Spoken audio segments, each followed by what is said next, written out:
शुभ सवेर बेटा। बेटा आज का हमारा हिंदी का उपविषय है कारक। कारक क्रिया को करने वाला। प्रत्येक वाक्य में प्रयुक्त संज्ञा सर्वनाम पदों का क्रिया के साथ संबंध होता है। संज्ञा या सर्वनाम का यही रूप जो उसका संबंध क्रिया के साथ बताता है कारक कहलाता है। तो बच्चों अब हम उदाहरण के साथ करेंगे।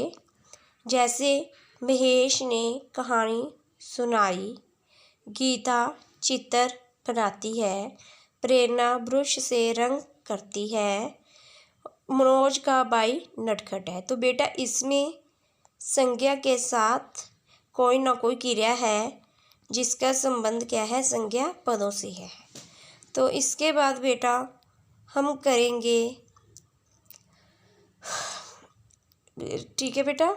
इसके बाद कारक हो गया बेटा। तो इसके बाद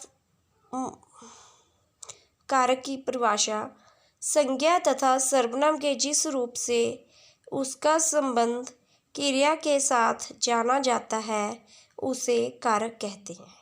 कारक के कितने भेद होते हैं बेटा? कारक के 8 भेद होते हैं। कितने होते हैं? 8। सबसे पहले हम करेंगे कर्ता कारक। कर्ता अर्थात करने वाला। वाक्य में क्रिया काम को करने वाला क्या कहलाता है? कर्ता कारक। वाक्य में कर्ता संज्ञा भी हो सकती है और सर्वनाम भी। कर्ता कारक की विभक्ति क्या होती है? ने। तो चलो बच्चों हम उदाहरण के साथ सीखते हैं।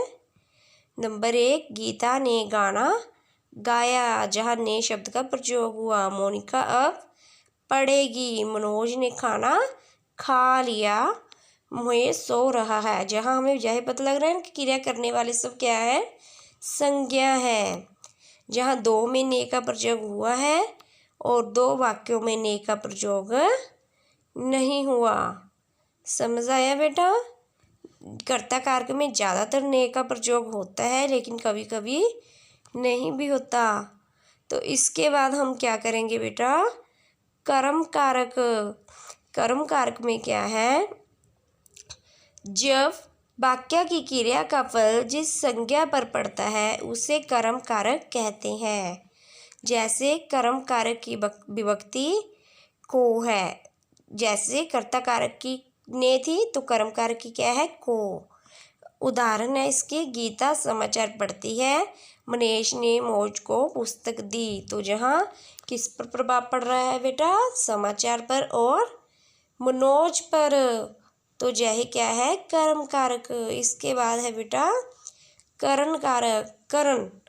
करण कारक में हम क्या करते हैं बेटा? करण का अर्थ क्या होता है? साधन।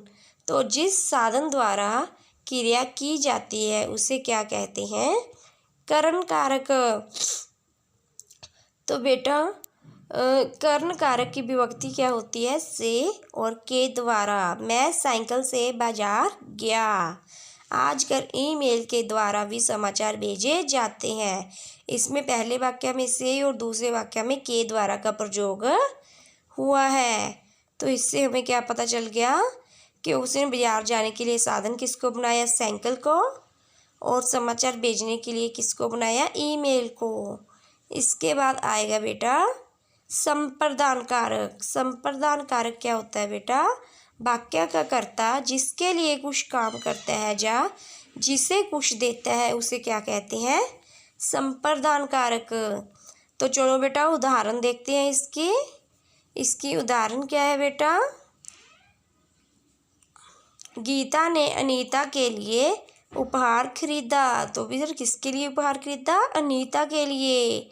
गरीबों को वस्त्र दे दो। किसी और के लिए काम कर रहे हैं ना हम। अपादान कारक। अपादान कारक में क्या होता है? वाक्य में संज्ञा सर्वनाम के जिस रूप से पृथक होने अथवा तुलना करने का भाव प्रकट हो उसे क्या कहते हैं? अपादान कारक। इसमें इसकी विभक्ति क्या होती है? से। तो इसमें अपादान में क्या होता है? नल से पानी टपक रहा है। कोई चीज़ बेटा अलग हो रही है। हिमालय से गंगा निकलती है। किसी चीज़ का अलग होना। इसके अलावा जिन शब्दों में घृणा, तुलना, व्यय, शर्माने आदि का भाव हो वहाँ भी अपादान कारक का प्रयोग होता है। तो बेटा जैसे इसमें मैं गंदगी से घृणा करता हूँ। तो जहाँ घृणा का भाव प्रकट हुआ, मोनिका सपना से शांत है, तुलना हुई। भी मोनिका ज़्यादा शांत है कि सपना। मुझे ऊंचाई से डर लगता है, डर। चूहा बिल्ली से डरता है, डर का भाव प्रकट हुआ। तो वहाँ अपादान कारक होता है। अपादान कारक में एक और है बेटा, अलग भी होता है, जैसे पेड़ से पत्ता गिर रहा है। संबंध, संबंध का मतलब आपको पता है कि बेटा रिलेशन होता है संज्ञा सर्वनाम शब्द के जिस रूप से उसका वाक्य में आए अन्य संज्ञा सर्वनाम शब्दों से संबंध ज्ञात होता है, उसे क्या कहते हैं? संबंध कारक। इसका क्या होता है? का, के, की, रा, रे, री। इसकी उदाहरण देखते हैं बेटा हम।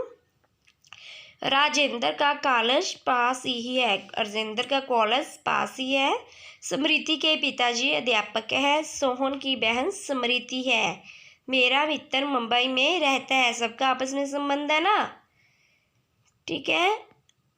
राजेंद्र के कॉलेज का, स्मृति का उसके पिताजी के साथ, सोहन की बहन का, मेरे मित्र का। तो जहाँ सबका आपस में क्या बताया गया है? कोई ना कोई संबंध बताया गया है। का, के, की का प्रयोग हुआ है। तो बेटा इसके बाद हम करेंगे अधिकरण कारक। अधिकरण कारक में बेटा क्या आएगा? संज्ञा या सर्वनाम के जिस रूप से क्रिया के होने के स्थान अथवा समय की जानकारी मिले उसे क्या कहते हैं? अधिकरण कारक। उस चीज़ पर अधिकार, इसकी विभक्ति है मैं पर, मतलब कि इस समय जहाँ आप बैठे हैं तो उस चीज़ पर किसका अधिकार है? आपका। कमरे में अंधेरा है, उस समय कमरे में क्या है? अंधेरा। गैस पर खाना पक रहा है, गैस पर खाना पक रहा है, तो उस समय गैस पर किसका अधिकार है? खाने का। इसके बाद बेटा आएगा संबोधन कारक। संबोधन, संबोधन मतलब किसी को बुलाना। संज्ञा या सर्वनाम के जिस रूप से बुलाने या पुकारने का बोध हो उसे क्या कहते हैं? संबोधन कारक। इसकी विभक्ति है, अरे, ओ, है। हम जिसको किसी भी तरीके से संबोधन करके, जैसे अरे भाई मेरी बात तो सुनो, हे ईश्वर मेरा मार्गदर्शन करो, इसी प्रकार बेटा संबोधन करते हैं हम तो उसे क्या कहते हैं?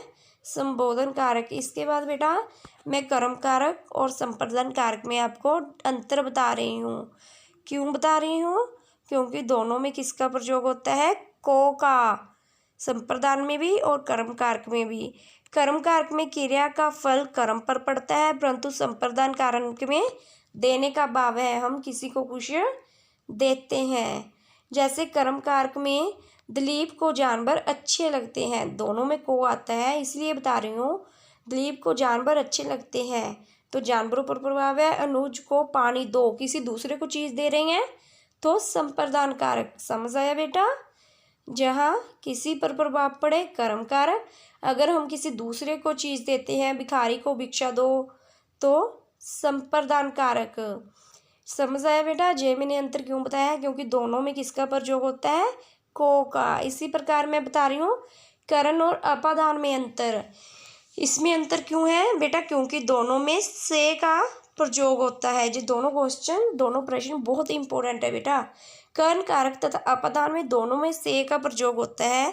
कर्ण कारक में हम साधन बनाते हैं, किसी चीज़ को साधन के रूप में प्रयोग करते हैं, और अपादान कारक में हम किसी से अलग होते हैं। जैसे घृणा भी होती है, उसमें व्यय भी होता है, तुलना का भी होता है, ठीक है बेटा। तो किसी से अलग होती है। जैसे मैंने पेंसिल से चित्र बनाया, तो चित्र बनाने के लिए मैंने किसका प्रयोग किया? किसको साधन बनाया? पेंसिल को। कर्ण कारक। पतझड़ में पेड़ से पत्ते गिरते हैं, पेड़ से पत्ते अलग हो रहे हैं, अलग होने की क्रिया में किसका प्रयोग होगा? अपादान कारक का। तो समझ आया बेटा? धन्यवाद।